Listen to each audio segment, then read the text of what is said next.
a black waitress, a feared Korean mafia boss. 3 words that shattered everything she thought she knew. Warm my bed. What began as a command from hell became the one thing that saved them both. But when she discovered what he really wanted, nobody could have prepared for what came next.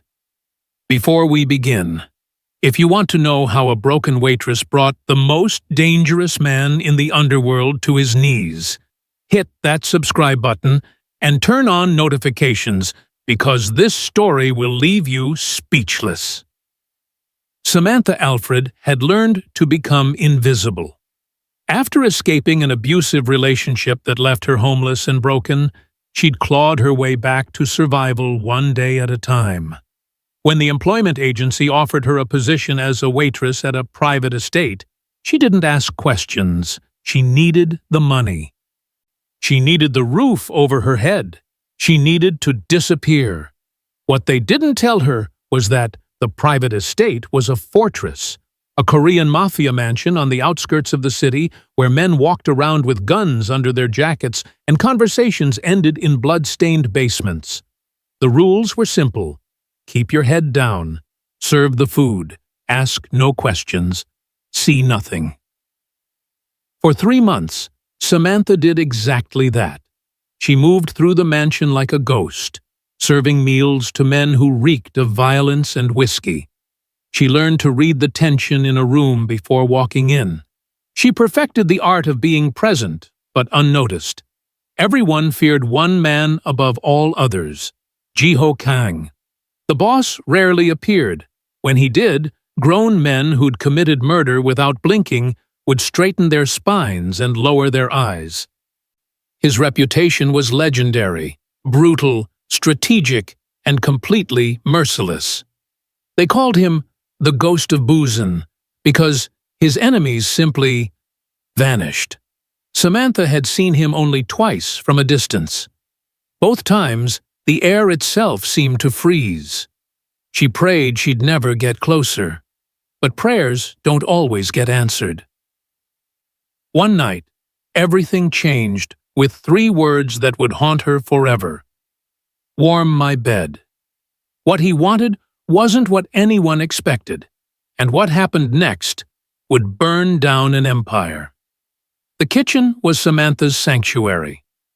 At 11 p.m., when the rest of the mansion staff had retreated to their quarters, she'd linger in the industrial kitchen, cleaning counters that were already spotless.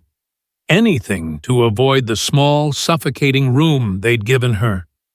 Anything to keep her hands busy, so her mind wouldn't drift back to the past. She was scrubbing a pot when she heard it, the heavy door opening behind her.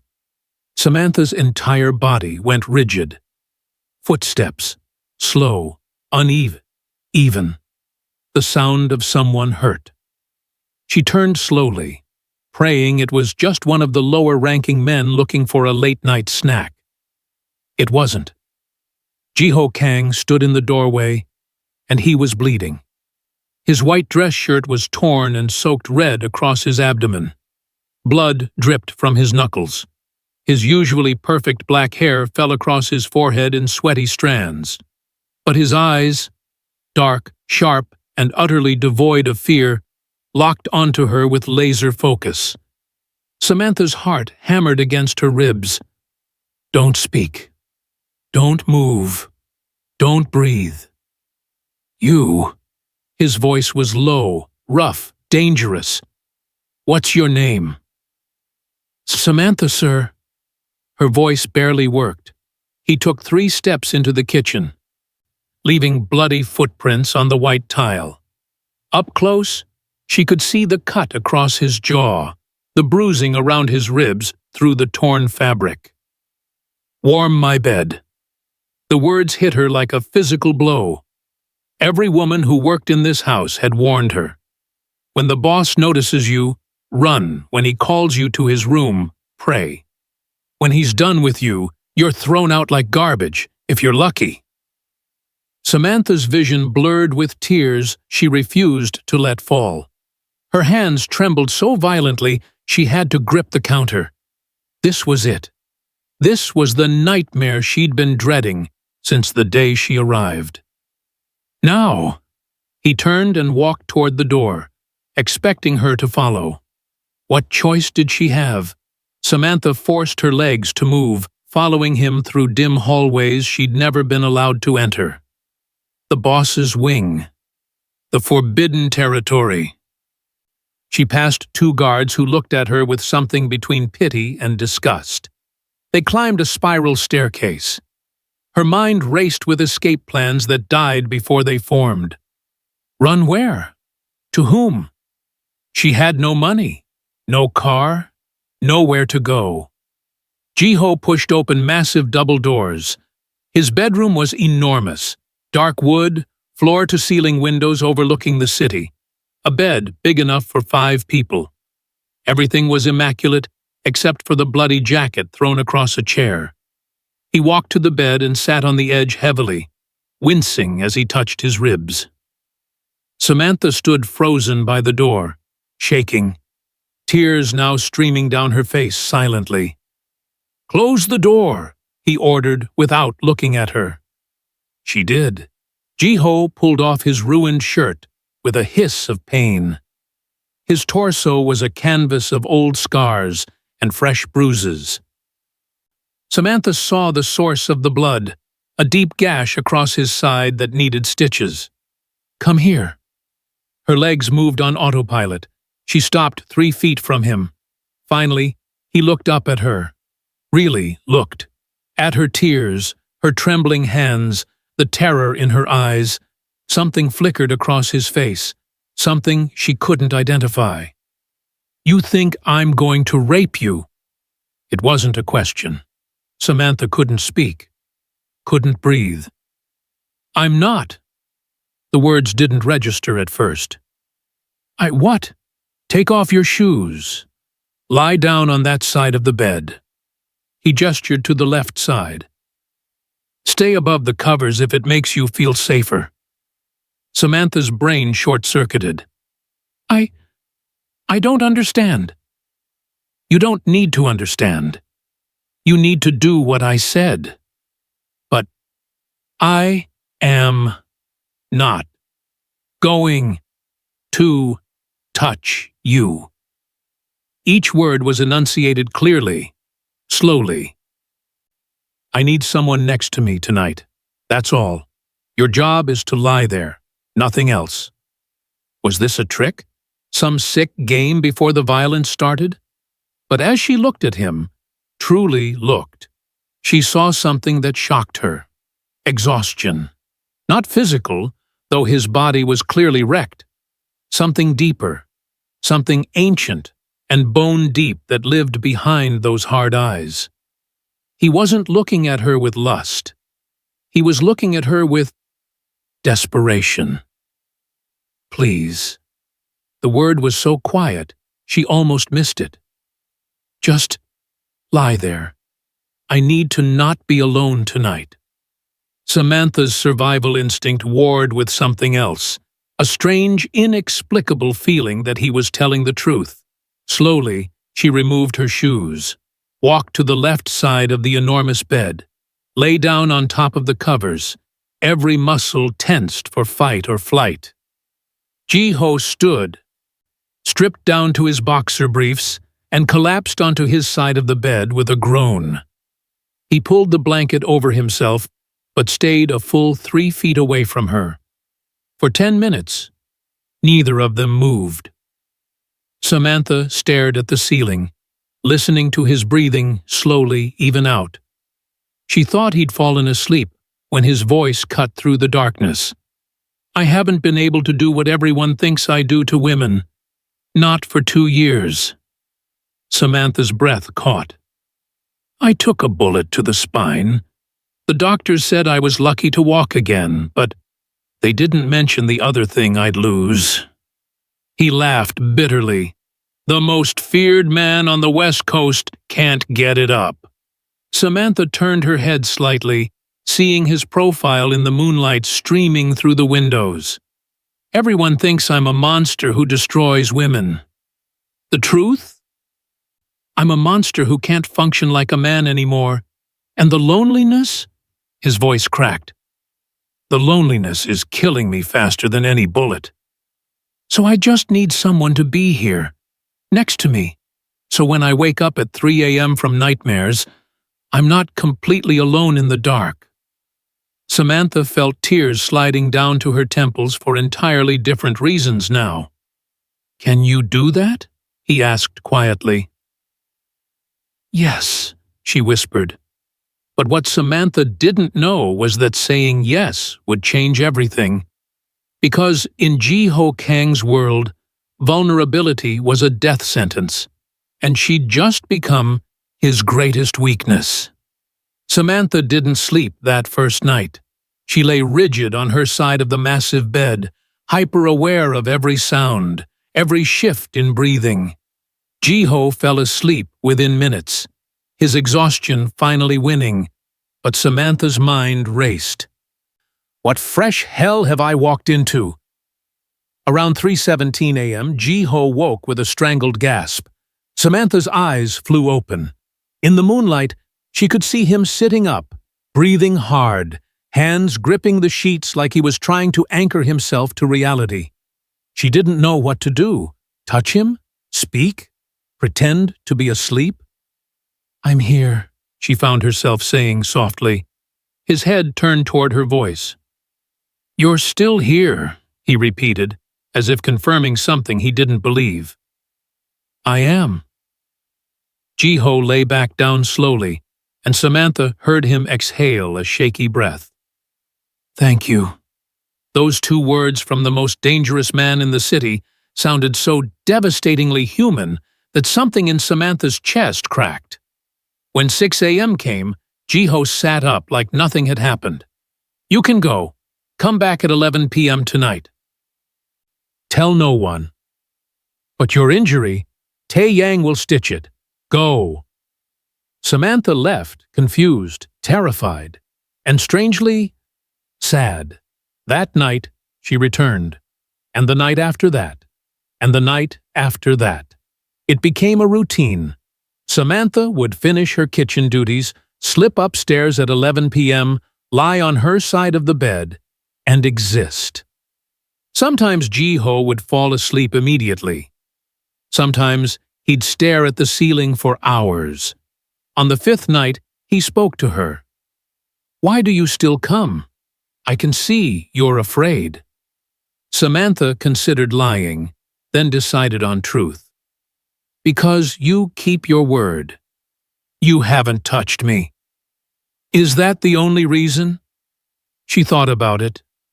No, I think you're the first person in this house who's spoken to me like a human being.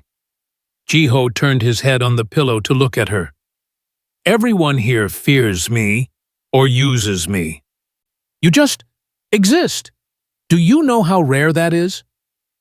In my old life, everyone wanted something from me too, or wanted to hurt me. I understand rare. Something passed between them in that moment, a recognition of shared pain. By the 2nd week, they began talking. Quiet conversations in the dark about nothing important. Samantha told him about learning to cook from her grandmother. Ji-ho told her about growing up in Busan before the mafia life consumed him. They didn't talk about the violence or the blood. They talked about small things, human things. On night 12, everything shifted. Ji-ho woke from another nightmare, but this time he was shaking. Samantha watched him grip his head, breathing raggedly, and for the first time she reached out. Her hand touched his shoulder. He froze, then, slowly, turned to look at where her brown fingers rested on his skin. Is this okay? She whispered. Ji-ho's jaw worked for a moment. Then he nodded. Samantha didn't move her hand. Just let the warmth of human contact speak for itself. I killed a 17-year-old tonight, he said suddenly, voice hollow. He betrayed us. Gave information to the West Side crew. The rules are clear. Betrayal equals death. I put the gun to his head, and he cried for his mother. Samantha's hand tightened on his shoulder. And I pulled the trigger anyway, because that's who I am. That's what I do. I'm a monster who ends children, and then comes home and pretends lying next to you makes me human again. You're human, Samantha said quietly. Humans do terrible things. That doesn't make you less human. It makes you human who's done terrible things. Jiho looked at her like she'd spoken a language he forgot existed. Why aren't you running from me? Because you could have hurt me any of these nights and didn't. Because I've seen real monsters, and they don't wake up from nightmares hating themselves. That's when Jiho did something he hadn't done in 15 years. He cried. Not loudly, not dramatically, just silent tears sliding down scarred cheeks. Samantha moved closer, not touching more than necessary, but close enough that he knew he wasn't alone. But outside that bedroom, darkness was gathering. Dae-jung, Jiho's second-in-command, had noticed the boss's nightly visitor, and he was not pleased. Now, here's a question for you. Have you ever seen someone's loyalty turn to poison right before your eyes? Keep watching, because what happens next will shock you. Min-seo cornered Samantha in the laundry room on a Thursday afternoon. You need to stop, the older woman hissed, glancing around nervously. Stop what? Going to his room. People are talking. Samantha's stomach dropped. I haven't told anyone. You don't need to. Dae-jung has eyes everywhere. He knows you go upstairs every night. He's asking questions. I'm not doing anything wrong. Min-seo grabbed her arm. In this house, it doesn't matter what you're actually doing. It matters what it looks like. And it looks like the boss has a favorite. That makes you a target. A target for what?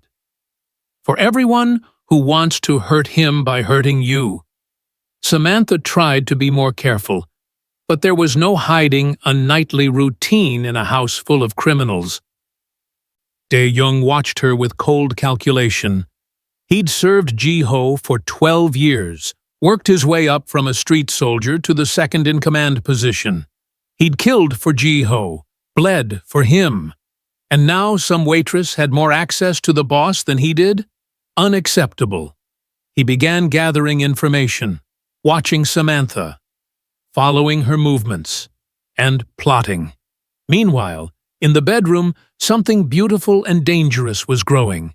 Samantha and Jiho had progressed from strangers sharing a bed to genuine friends. They talked for hours. She made him laugh, an actual, genuine laugh that sounded rusty from disuse. He listened to her stories about her past, without judgment. One night, Jiho asked, Why did you end up here? You're educated. Clearly talented in the kitchen. You could work anywhere. Samantha was quiet for a long time. I was engaged once, she finally said. He seemed perfect at first. Charming, successful, attentive. Then we moved in together, and he changed. Or maybe he just stopped hiding. Jiho turned on his side to face her. It started small. Criticism about my clothes, my friends, my job. Then it got bigger. He'd punch walls next to my head, break things. One night, he broke my arm and told the ER I'd fallen. I stayed because I had nowhere to go. My family had disowned me for dating outside our race. My friends had drifted away because he'd isolated me. I was trapped. How did you get out? He went too far one night, put me in the hospital. A social worker helped me disappear while he was at work. I spent 4 months in a shelter. Then another 6 bouncing between temporary jobs and shitty apartments until I found this position. Samantha turned to look at Jiho. So yeah, I work for the Mafia now. But at least here, I know what kind of monsters I'm dealing with. My ex wore a suit and smiled at neighbors. That's scarier. Jiho's jaw clenched. If I ever met him, you'd kill him, Samantha finished. I know. But I don't need you to. I need you to understand why I'm not afraid of you the way everyone else is. You've shown me who you are. He never did. Jiho reached out slowly, giving her time to pull away. When she didn't, his hand covered hers. I won't let anyone hurt you here. I promise. It was a promise he'd soon regret making, because Victor Jung was coming. The meeting was supposed to be routine. Victor Jung, leader of the East Side Korean Syndicate, had requested a sit-down to discuss territory disputes. Neutral ground, limited security, standard protocol. What wasn't standard was Victor bringing 15 men instead of the agreed-upon 5. Jiho should have walked out immediately, but pride made him stay. They sat in a private room at a restaurant on the border between territories. Daejung and Tae-yang flanked Jiho. Victor's men lined the walls, their presence a blatant threat. "Let's skip the pleasantries," Victor said, leaning back in his chair with a smirk. "I'm here to discuss your weakness, Jiho." "I have no weaknesses." "Really? Then explain the black waitress warming your bed every night." The temperature in the room plummeted. Jiho's expression didn't change, but his knuckles went white, gripping his glass. "Careful," he said quietly. Victor laughed, a cruel, mocking sound. "Oh, don't pretend. My sources tell me you have her come to your room like clockwork. Very romantic. But here's what I find fascinating." He leaned forward. "You're not fucking her." Dae-jung's sharp intake of breath was audible. "You invite her to your bed, but nothing happens. At first I thought maybe you were just taking your time, playing some sick game. But then I remembered, 2 years ago, you took a bullet to the spine, didn't you?" Jiho's face could have been carved from stone. "And the doctors told you that you'd have complications, didn't they?" Victor stood up, addressing the room theatrically. "The great Jiho Kang, the ghost of Busan, the man everyone fears, can't get his dick hard." "That's enough." Jiho's voice was lethal. "Is it though? Because I'm wondering how your men feel knowing their boss is impotent. How can you lead this life if you can't even perform the most basic function of being a man?" Jiho moved so fast, Victor didn't see it coming. 1 second he was sitting, the next, his gun was pressed under Victor's chin. "Say another word, please." Victor's men drew weapons. Jiho's men drew weapons. The standoff hung by a thread. Victor smiled even with a gun at his throat. "Kill me here, and my crew wipes out your entire operation before dawn. You've gotten weak, Jiho. Everyone knows it. It's only a matter of time before someone strong takes what's yours. Including that pretty little waitress." The gun cocked. "Boss, don't," Tae-yang said urgently. "Not here, not like this." Every second stretched into eternity. Finally, Jiho lowered the gun. "Get out." Victor straightened his jacket. "This isn't over. Not by a long shot." He walked to the door, then paused. "Give my regards to Samantha. I look forward to meeting her." Jiho didn't go home immediately. He drove for hours, knuckles white on the steering wheel, Victor's words echoing in his head like bullets. Impotent. Weak. Can't even perform the most basic function of being a man. When he finally returned to the mansion at 2 a.m., Samantha was waiting in his room, worried. "Where were you? Tae-yang said something happened, but wouldn't tell me." Jiho walked past her to the windows, staring out at the city lights. "You need to leave." Samantha's heart stopped. "What?"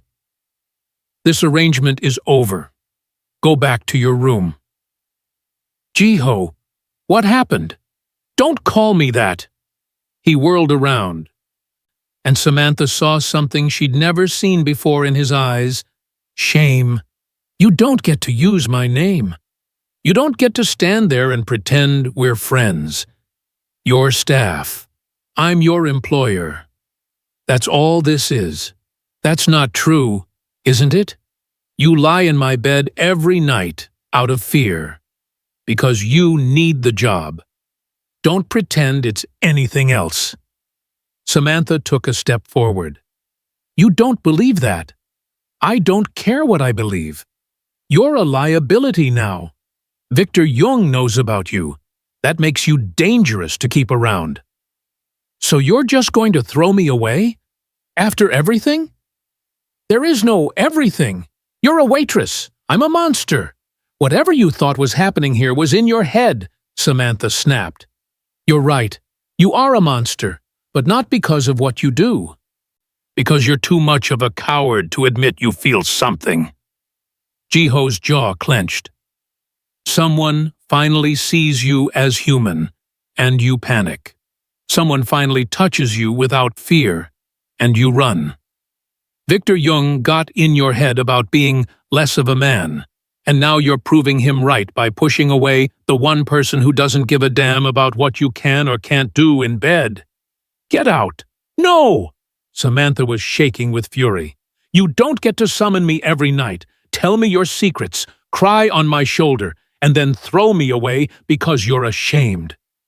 You want to know what makes you weak? This, right here, being so terrified of feeling something real that you'd rather be alone. Jiho grabbed her arms, not roughly, but desperately. You don't understand. If I care about you, you die. That's how this works. Everyone I care about gets used against me, and Victor will hurt you to get to me. So yes, I'm pushing you away because that's the only way to keep you safe. I don't need you to keep me safe. I need you to be honest. You want honesty? His voice broke.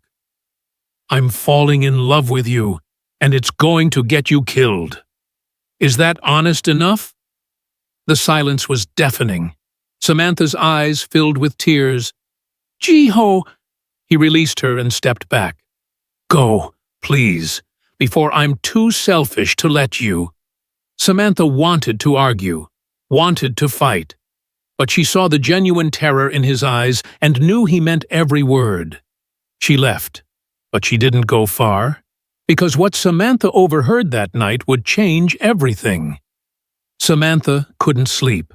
She paced her small room, Jiho's confession echoing in her mind. I'm falling in love with you, and it's going to get you killed. Around 3 a.m., she gave up on sleep and headed to the kitchen for tea. The mansion was eerily quiet at this hour, just the hum of electronics and the occasional creak of old wood. She was passing the library when she heard voices. Low, conspiratorial. Samantha knew she should keep walking. Nothing good came from eavesdropping in a mafia house. But one of those voices was De Jung's, and the other was Victor Jung's.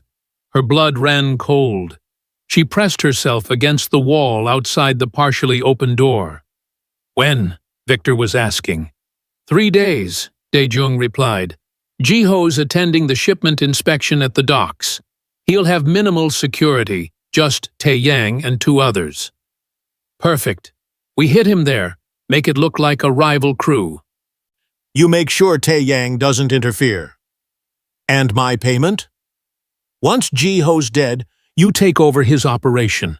20% goes to me as agreed. You get the rest. Samantha's hand flew to her mouth to stop the gasp. What about the girl? De Jung asked. The waitress. What about her? Jiho cares about her. Should we use her to lure him?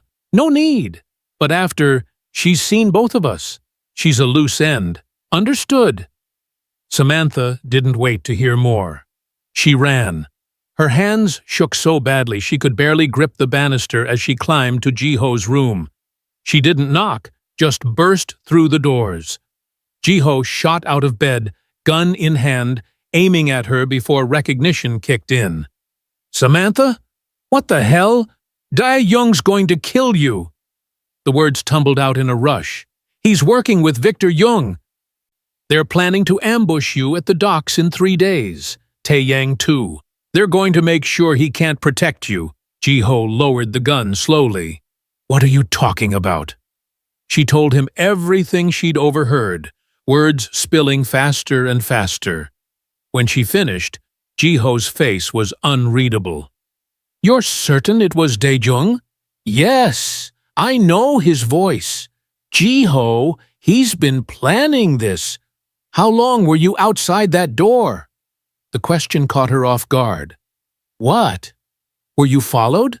Did they see you? I don't think so. I ran straight here. Ji-ho's mind was clearly racing. He grabbed his phone, typed something, then looked at her. Do you trust me? Yes. Then you need to do exactly what I say. Go back to your room. Pack a bag. Only essentials. Don't take anything unusual that would make it obvious you're leaving. In 2 hours, Tae-yang will come get you. He'll take you to a safe house. What about you? I'm going to handle this. Handle it how? Ji-ho's expression went cold, the one she'd only seen when he was being the boss, not the broken man who shared her bed. I'm going to kill every single person who betrayed me. But Samantha didn't know that Victor's men were already in the mansion, and they'd been listening. Ji-ho moved fast. He called Tae-yang first. Code Black. Dae-jung's a traitor. Get the loyalists to the basement armory in 10 minutes. Silent. How many? However many aren't compromised. He made 3 more calls, speaking in rapid Korean, his voice like ice. Then he started getting dressed. Not in his usual business attire, tactical pants, boots, a black shirt. He pulled weapons from hidden compartments Samantha never knew existed. You're really going to do this tonight? She asked. If I wait, I die. If I move now, I have the element of surprise. He loaded a gun with practiced efficiency. When there's a snake in your house, you don't wait for it to strike. You cut off its head. How many people are you going to kill? Ji-ho looked at her. However many it takes. Samantha was heading back to her room when she heard glass shatter. Then shouting. Then gunfire. She ran toward her room, but 2 of Victor's men appeared at the end of the hallway. They saw her. That's the girl! Grab her! Samantha sprinted in the opposite direction, heart hammering. Behind her, heavy footsteps pounded.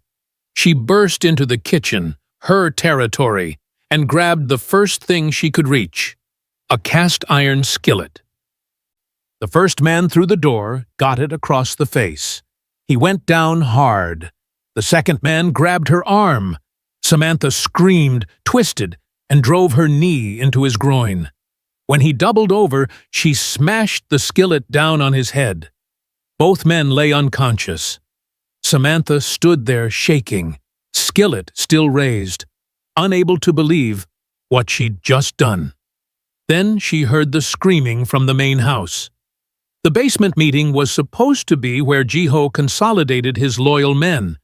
Instead, it became a killing floor. Dae-jung had anticipated the move. Half the men Ji-ho thought were loyal had been bought by Victor. When Ji-ho walked in with Tae-yang and 3 others, they were outnumbered 2 to 1. I'm sorry, boss, Dae-jung said from across the room, gun already drawn. But you've become weak. And weak leaders get their people killed. I trusted you, Ji-ho said quietly. That was your first mistake. The room erupted. Muzzle flashes lit the basement like strobe lights. Men dove for cover. Blood sprayed across concrete walls. Tae-yang took a bullet to the shoulder but kept firing. Ji-ho moved like the ghost of Busan he was named for, fast, efficient, lethal. Every shot he took dropped someone, but there were too many. A bullet grazed Ji-ho's thigh. Another hit his side, thankfully stopped by the vest he'd put on, but the impact cracked ribs. Pain exploded through his torso. He and Tae Yang ended up behind a concrete pillar, pinned down. "We're not getting out of this," Tae Yang said, breathing hard, blood pouring from his shoulder. Like hell. Ji-ho checked his ammunition. 3 rounds left in this clip. 1 spare magazine. Not enough. Then the lights went out. Someone had hit the circuit breaker. In the chaos and darkness, Ji-ho grabbed Tae Yang. "Stairwell! Now!" They moved through the pitch-black basement using memory and touch, with bullets sparking off walls around them. They burst through a service exit into the garage just as Victor Jung's vehicles crashed through the front gates. "He's here!" Tae Yang gasped. "He moved up the timeline." "He knows we know," Ji-ho realized. "Samantha? Already ahead of you, boss." Victor Jung stood in the garage, flanked by 20 men, and in front of him, held at gunpoint. "Samantha." "Let her go," Ji-ho said, voice deadly calm, despite the blood running down his leg. "Oh, I don't think so. See, I was going to just kill you quick. But then I thought, why not make you suffer first?" Victor pressed his gun to Samantha's temple. "You care about this one. Everyone says so. The big bad Ji-ho Kang finally has a weakness, and I'm going to kill her in front of you. Victor, this is between us.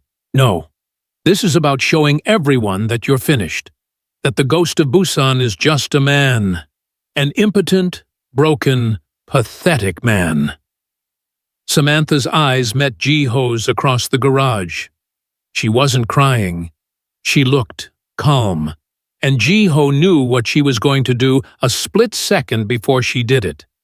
She went limp, sudden, dead weight. Victor's grip faltered for just a moment, and that was all Ji-ho needed. His gun came up. 1 shot. Perfect. Victor's head snapped back, blood spraying. He crumpled. Chaos erupted. Victor's men opened fire. Ji-ho and Tae Yang dove behind cars. Samantha scrambled for cover. Bullets shredded metal and glass. The garage filled with smoke and the smell of gunpowder. Ji-ho fought with the cold precision of 15 years in this life, but he was injured, running on adrenaline and losing blood. He saw Dae-jung emerge from the basement, saw him aim at Samantha. "No!" Ji-ho threw himself in front of her just as the gun fired. The bullet hit him in the chest. He went down hard. "Ji-ho!" Samantha's scream cut through the gunfire. She grabbed his gun. She'd never fired one in her life, and pulled the trigger wildly in Dae-jung's direction. By some miracle, one of her bullets caught him in the throat. Dae-jung dropped, choking on his own blood. Tae Yang and the remaining loyal men finished off Victor's crew. Then it was silent, except for ringing ears and Samantha's sobs. She cradled Ji-ho's head in her lap. Blood soaked through his shirt, spreading fast. "No, no, no, no. Stay with me," she begged. Ji-ho coughed, blood on his lips. "Told you, caring about you would be a problem. Don't you dare die on me now." His hand found hers. "Best mistake I ever made. Ji-ho!" The hospital waiting room smelled like antiseptic and fear. Samantha sat with blood on her clothes, Ji-ho's blood, staring at the floor while Tae Yang paced with his arm in a sling. The surgeon had been in there for 6 hours. "He's strong," Tae Yang kept saying. "Boss is strong. He'll make it." But his voice shook. Min-so had arrived an hour ago with clean clothes and food Samantha couldn't eat. The older woman sat next to her, holding her hand silently. Finally, the surgeon emerged. Everyone shot to their feet. "He's alive," the doctor said, and Samantha's legs nearly gave out. "The bullet missed his heart by 2 centimeters. He's incredibly lucky. We've removed it, repaired the damage, and he's stable." "When can we see him?" Tae Yang asked. "He's in recovery now. It'll be a few hours before he wakes up, but he should make a full recovery with time." Samantha sobbed, not sadness, but overwhelming relief. When Jiho finally woke, Samantha was sitting in a chair next to his hospital bed. He turned his head slowly, eyes unfocused. "Samantha?" She was at his side immediately. "I'm here." "You're alive? So are you." He tried to sit up, winced, and fell back against the pillows. "Victor?" "Dead. Died young too. Most of the traitors are gone." Jiho closed his eyes. "I should feel something about that. I don't." "You're in shock. Give it time." He opened his eyes and looked at her. Really looked. "You saved my life. You fought. You shot Dae-jung." "I had a good teacher." She tried to smile, but tears spilled over. "You took a bullet for me. I'd take 100 more." Samantha grabbed his hand. Don't ever scare me like that again." Jiho's thumb traced circles on her palm. "I need to tell you something. If you're going to push me away again, no, the opposite." He struggled to sit up more, gritting his teeth through pain. "I'm done." "Done with what?" "All of it. The mafia. The violence, the blood. I'm out." Samantha stared. "You can't just quit." "I can, and I am. I've spent 15 years building an empire I hate. Becoming a monster. And for what? So I can die in some garage alone while the people I trusted betray me?" He squeezed her hand. "You made me remember what it feels like to be human, and I want to keep being human. With you. If you'll have me. Jiho, they won't just let you walk away. Tae-yang will take over. He's always been better at this than me anyway. He knows how to consolidate what's left, make peace with the other factions. I'll give him everything. The territory, the operations, the connections. In return, I disappear. And do what? Whatever I want. Whatever we want." His eyes were bright with something Samantha had never seen before. Hope. "I have money hidden away. Legal money. Enough to start over somewhere. I could buy you that restaurant you talked about. Or we could travel. Or just exist. Together." Samantha felt tears streaming down her face. "You'd give up everything. Everything I had was nothing without you in it."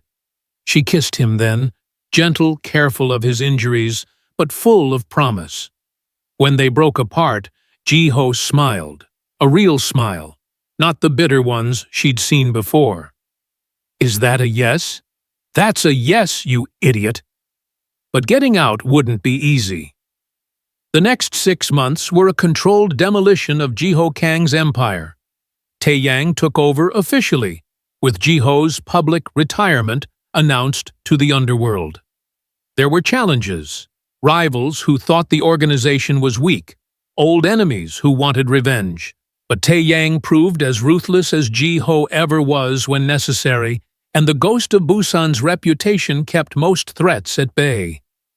Jiho worked tirelessly behind the scenes, untangling years of illegal operations. He moved money through legitimate channels, paid off debts, severed connections. It was like defusing a bomb made of his entire life. Samantha stayed by his side through all of it. When Jiho had nightmares about the garage, about Dae-jung, about the 17-year-old he'd killed years ago, she was there. When Samantha woke up panicking about Victor's gun pressed to her head, he was there. They healed together. Two people who'd survived separate hells, learning to build something beautiful from the ashes. 9 months after the bloodbath, Samantha stood in front of a small storefront in a quiet neighborhood 2 states away. The sign above the door read, "Alfred's Kitchen." Her restaurant. Her dream.